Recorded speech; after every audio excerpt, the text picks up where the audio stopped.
नमस्कार साथियों, आप सभी का स्वागत है आपके अपने YouTube चैनल एजुकेशन नुक में। आज की इस क्लास में हम करने वाले हैं इंडियन पॉलिटी के most important previous year question जो कि पहले यूपीएसआई के एग्जाम में आ चुके हैं। यह है हमारी प्रीवियस ईयर क्वेश्चन की क्लास संख्या 12 है। इससे पहले मैंने आपको 11 क्लास करा दी है। अगर आपने वह 11 क्लास नहीं करी है तो आप मेरे यूट्यूब चैनल पर जाकर वह 11 क्लास कर सकते हैं। तो आज की यह क्लास स्टार्ट करते हैं।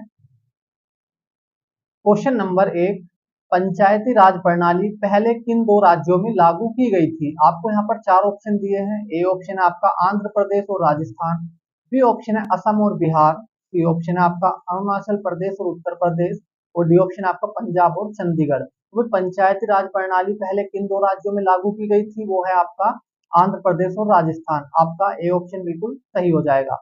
राजस्थान में कब लागू की गई थी आपकी पंचायती राज प्रणाली? वो लागू की गई थी आपकी 2 अक्टूबर 1959 को। कब की गई थी भाई? 2 अक्टूबर 1959 को। त्रिस्तरीय पंचायती राज प्रणाली कौन सी भाई? त्रिस्तरीय।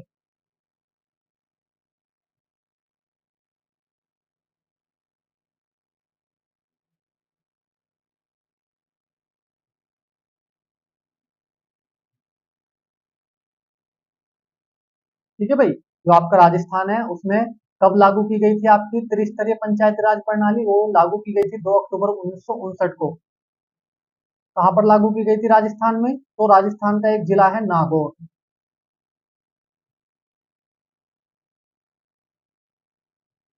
वहां पर ये लागू की गई थी आपकी त्रिस्तरीय पंचायती राज प्रणाली। समझिए, एक बात और है, एग्जाम में क्वेश्चन आ जाता है कि त्रिस्तरीय पंचायत राज प्रणाली की सिफारिश किसने की थी?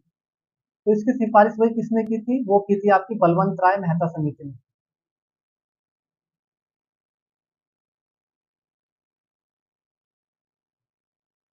बलवंत राय मेहता समिति।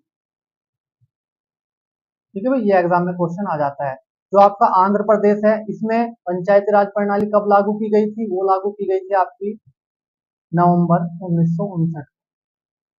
ठीक है भाई, ये भी आपको ध्यान रखना है। तो अगले क्वेश्चन पर चलते हैं अब हम। क्वेश्चन नंबर 2, राजस्थान वह पहला राज्य है जिसने, आपको यहाँ पर चार ऑप्शन दिए हैं। ए ऑप्शन है स्थानीय स्वशासन प्रारंभ किया, बी ऑप्शन आपका मंडल प्रणाली प्रारंभ की, सी ऑप्शन आपका चेयरपर्सन के लिए प्रत्यक्ष निर्वाचन, और डी ऑप्शन आपका चेयरपर्सन के का अप्रत्यक्ष निर्वाचन। तो राजस्थान वह पहला राज्य है जिसने स्थानीय स्वशासन प्रारंभ किया।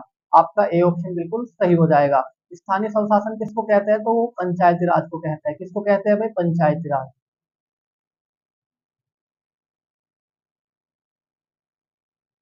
ठीक है, तो अगले क्वेश्चन पर चलते हैं अब हम। क्वेश्चन नंबर 3, राष्ट्रपति कितने साल में वित्त आयोग का गठन करते हैं? आपको यहाँ पर चार ऑप्शन दिए हैं। ए ऑप्शन आपका 6, बी ऑप्शन आपका 2, सी ऑप्शन आपका 3, और डी ऑप्शन आपका 5। तो राष्ट्रपति भी कितने वर्ष में वित्त आयोग का गठन करते हैं? तो वो करते हैं आपके 5 साल में। ठीक है भाई, प्रत्येक 5 साल में राष्ट्रपति जी वित्त आयोग का गठन करते हैं। जो आपका वित्त आयोग है यह भारतीय संविधान के किस अनुच्छेद में है? यह है आपका आर्टिकल 280 में। ठीक है भाई, किसमें है? आर्टिकल 280 में वित्त आयोग के गठन का प्रावधान दिया गया है। अगले क्वेश्चन पर चलते हैं। क्वेश्चन नंबर 4, केंद्र निम्नलिखित में से कौन सा कर लगाता है? आपको यहाँ पर चार ऑप्शन दिए हैं। ए ऑप्शन है रेलवे, बी ऑप्शन है औषधीय निर्माणों पर उत्पाद शुल्क, सी ऑप्शन है आयकर पर अधिभार, और डी ऑप्शन आपका मुद्रा शुल्क। तो भाई केंद्र कौन सा कर लगाता है? वो लगाता है आयकर पर अधिभार। आपका सी ऑप्शन बिल्कुल सही हो जाएगा। आयकर पर अधिभार क्या होता है भाई? जो व्यक्ति या जो कंपनी अधिक पैसा कमाते हैं तो उनकी जो इनकम होती है उस पर क्या लगता है? अधिभार लगता है। जो कौन लगाता है? केंद्र सरकार लगाती है। ठीक है भाई, ये आपको ध्यान रखना है। अगले क्वेश्चन पर चलते हैं। क्वेश्चन नंबर 5, भारतीय संविधान का निम्नलिखित में से कौन सा अनुच्छेद अखिल भारतीय सेवाओं मतलब ऑल इंडिया सर्विसेज को सर्जित करने के प्रावधानों को निर्दिष्ट करता है? आपको यहाँ पर चार ऑप्शन दिए हैं। ए ऑप्शन है आपका अनुच्छेद 333, बी ऑप्शन आपका अनुच्छेद 312, सी ऑप्शन आपका अनुच्छेद 347, और डी ऑप्शन आपका अनुच्छेद 322। तो भारतीय संविधान का जो अनुच्छेद 312 है इसके तहत भारत में तीन प्रकार की अखिल भारतीय सेवाओं को गठित किया गया है। ठीक है भाई, कितने प्रकार की? तीन प्रकार की। आपका भी ऑप्शन बिल्कुल सही हो जाएगा। वो तीन प्रकार की कौन कौन सी है अखिल भारतीय सेवाएं? पहली है आईएएस, दूसरी आईपीएस, और तीसरी है आपकी IFS। ठीक है भाई, ये 3 प्रकार की अखिल भारतीय सेवाएं हैं भारत में। ठीक है, अगले क्वेश्चन पर चलते हैं। क्वेश्चन नंबर 6, वर्तमान में भारत में कुल कितनी अखिल भारतीय सेवाएं हैं? आपको यहाँ पर 4 ऑप्शन दिए हैं। ए ऑप्शन है आपका 3, बी ऑप्शन है 7, सी ऑप्शन है 5 और डी ऑप्शन आपका 10। तो वर्तमान में भारत में 3 प्रकार की अखिल भारतीय सेवाएं हैं। कितनी है भाई? 3 है आपकी। ए ऑप्शन बिल्कुल सही हो जाएगा। कौन कौन सी है 3? पहली है IAS, दूसरी IPS और तीसरी है IFS। IAS की फुल फॉर्म क्या होती है आपकी? Indian administrative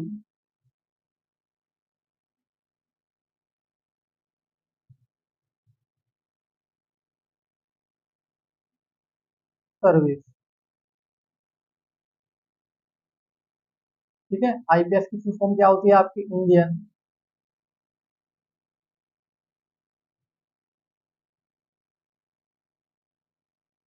police service. और IFS की फुल फॉर्म क्या होती है आपकी? Indian forest service.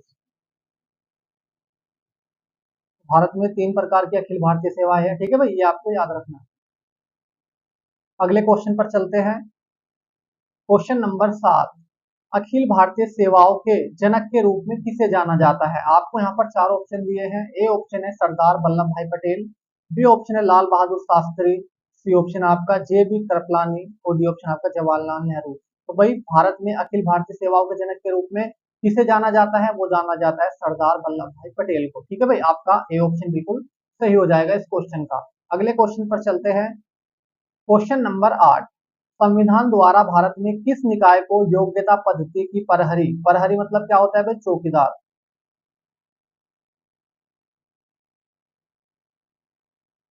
मेरिट पद्धति की परहरी के रूप में माना गया है? आपको यहाँ पर 4 ऑप्शन दिए हैं। ए ऑप्शन आपका केंद्रीय सूचना आयोग, बी ऑप्शन आपका संघ लोक सेवा आयोग, सी ऑप्शन आपका भारत निर्वाचन आयोग और डी ऑप्शन आपका भारत का कर्मचारी चयन आयोग। तो इस क्वेश्चन का जो हमारा सही आंसर हो जाएगा वो हो जाएगा आपका संघ लोक सेवा आयोग।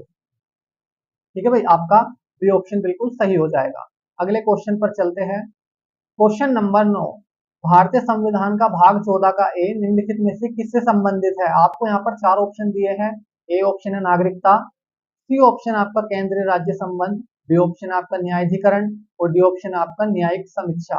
तो जो भारतीय संविधान का भाग 14 का ए है वो किससे संबंधित है? वो है आपका न्यायाधिकरण से संबंधित। आपका बी ऑप्शन बिल्कुल सही हो जाएगा। इस भाग में 2 आर्टिकल है, एक है आपका आर्टिकल 323 का ए और एक है आर्टिकल आपका 323 का बी। जो आपका आर्टिकल 323 का ए है वो किससे संबंधित है? वो है आपका प्रशासनिक न्यायाधिकरण से संबंधित। और जो आपका आर्टिकल 323 का बी है वो है क्या? आपका अन्य न्यायाधिकरण से संबंधित है। ठीक है भाई, मैं यहाँ पे लिख देता हूँ।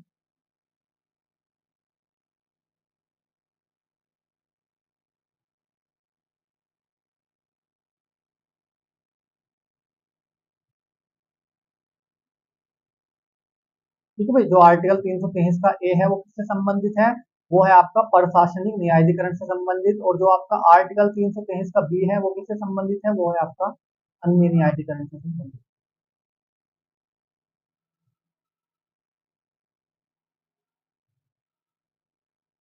ठीक है, ये आपको ध्यान रखना है।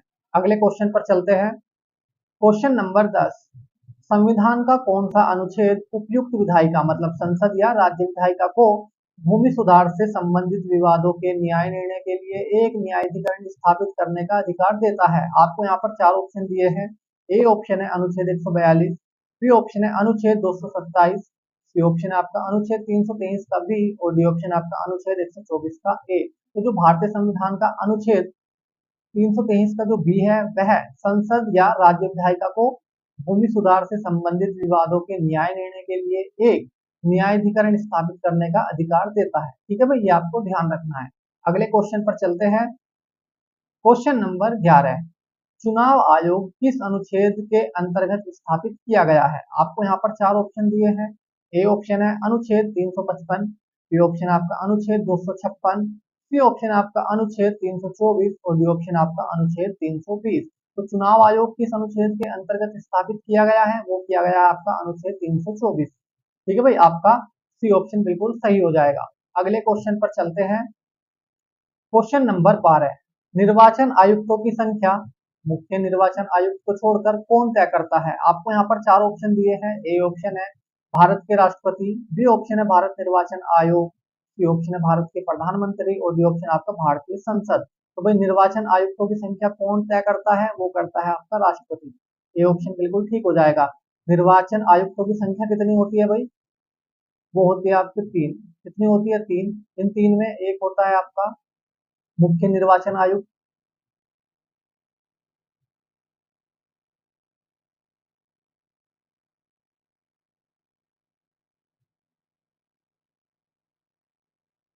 और दो होते हैं आपके चुनाव आयोग।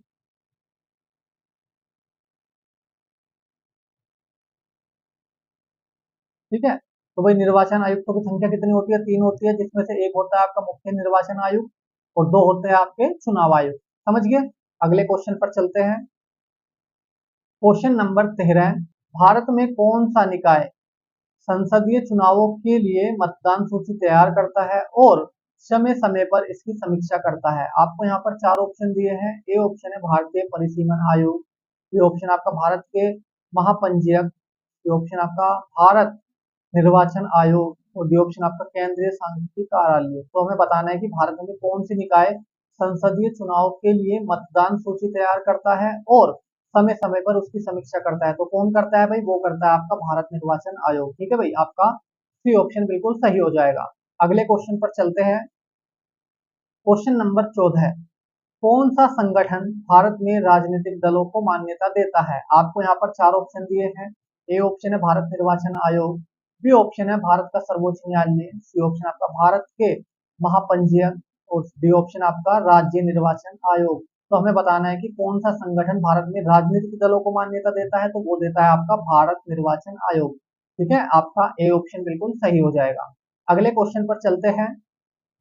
क्वेश्चन नंबर 15, भारत में पहली बार किस विधानसभा क्षेत्र में इलेक्ट्रॉनिक वोटिंग मशीन मतलब ईवीएम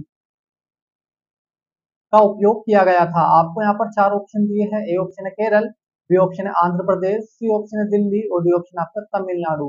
तो केरल के विधानसभा क्षेत्र में इलेक्ट्रॉनिक वोटिंग मशीन मतलब ईवीएम का उपयोग किया गया था पहली बार। ठीक है, आपका ए ऑप्शन ठीक हो जाएगा। कब किया गया था, 1982 में। कब किया गया था, 1982 में केरल के पारूर विधानसभा क्षेत्र में। ठीक है भाई, ये आपको ध्यान रखना है। केरल के पारोल विधानसभा क्षेत्र में पहली बार ईवीएम मशीन का उपयोग किया गया था। कब किया गया था, 1982 में। ठीक है, अगले क्वेश्चन पर चलते हैं। क्वेश्चन नंबर 16, किस वर्ष में सुप्रीम कोर्ट ने यह कहते हुए चुनाव लड़ने वाले सभी उम्मीदवारों को अस्वीकार या खारिज करने के मतदाताओं के अधिकार को सही ठहराया। आपको यहाँ पर चार ऑप्शन दिए हैं। ए ऑप्शन है 2014, बी ऑप्शन है 2009, सी ऑप्शन है 2011 और डी ऑप्शन आपका 2013। तो सुप्रीम कोर्ट ने 2013 में चुनाव लड़ने वाले सभी उम्मीदवारों को अस्वीकार मतलब खारिज करने के मतदाताओं के अधिकार को सही ठहराया था। और सुप्रीम कोर्ट ने यह भी कहा था कि मतदाताओं को एक विकल्प दिया जाए, कौन सा, नोटा। नोटा का अर्थ क्या होता है आपका, इसकी फुल फॉर्म होती है आपकी नन ऑफ दी अबव, मतलब इनमें से कोई नहीं। अगर मतदाता को यह लग रहा है कि उसे किसी को वोट नहीं देना है तो वो नोटा विकल्प चयन कर सकता है। ठीक है भाई, अगले क्वेश्चन पर चलते हैं। क्वेश्चन नंबर 17, निम्नलिखित में से किस चुनाव में भारत में नोटा विकल्प की अनुमति दी गई है। आपको यहाँ पर चार ऑप्शन दिए हैं। ए ऑप्शन आपका राज्यसभा चुनाव, बी ऑप्शन आपका उपराष्ट्रपति चुनाव, सी ऑप्शन आपका राष्ट्रपति चुनाव और डी ऑप्शन आपका लोकसभा चुनाव। तो इस क्वेश्चन का जो हमारा सही आंसर हो जाएगा, डी ऑप्शन बिल्कुल सही हो जाएगा, लोकसभा चुनाव। लोकसभा चुनाव और राज्य विधानसभा,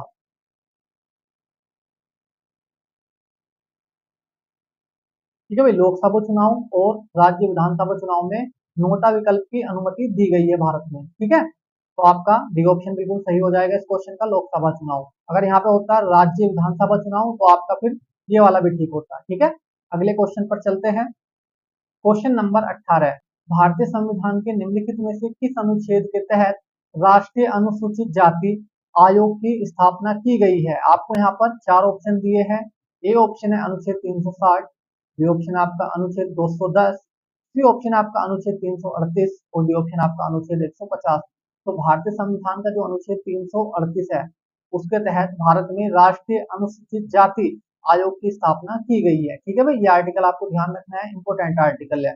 जो भारतीय संविधान का आर्टिकल 338 का जो ए है, इसके तहत भारत में राष्ट्रीय अनुसूचित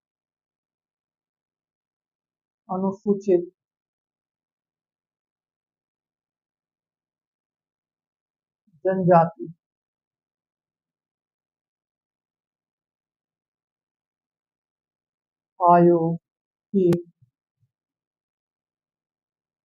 आयोग की स्थापना की गई है। देखो ये आर्टिकल भी आपको ध्यान रखना है, इंपोर्टेंट आर्टिकल है। जो आर्टिकल आपका 338 का ए है, इसके तहत भारत में राष्ट्रीय अनुसूचित जनजाति आयोग की स्थापना की गई है। ठीक है, दोनों आर्टिकल आपको याद रखने हैं। अगले क्वेश्चन पर चलते हैं। क्वेश्चन नंबर 19, राष्ट्रीय अनुसूचित जाति आयोग एक है। आपको यहाँ पर चार ऑप्शन दिए हैं। ए ऑप्शन आपका सांविधिक निकाय, बी ऑप्शन है कार्यकारी निकाय, सी ऑप्शन आपका निगमित निकाय और डी ऑप्शन आपका संवैधानिक निकाय।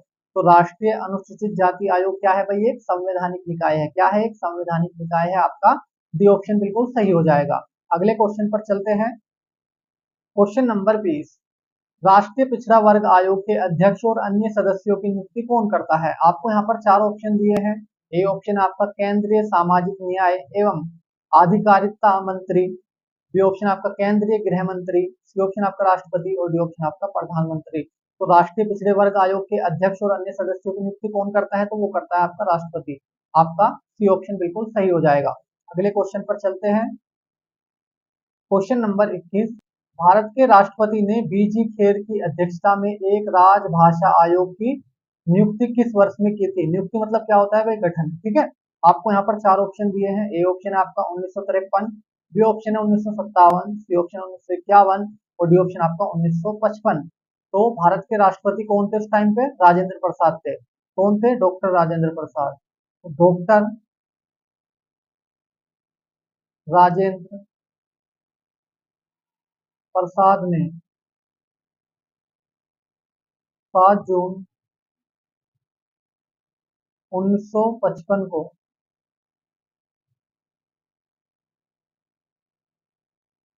राजभाषा आयोग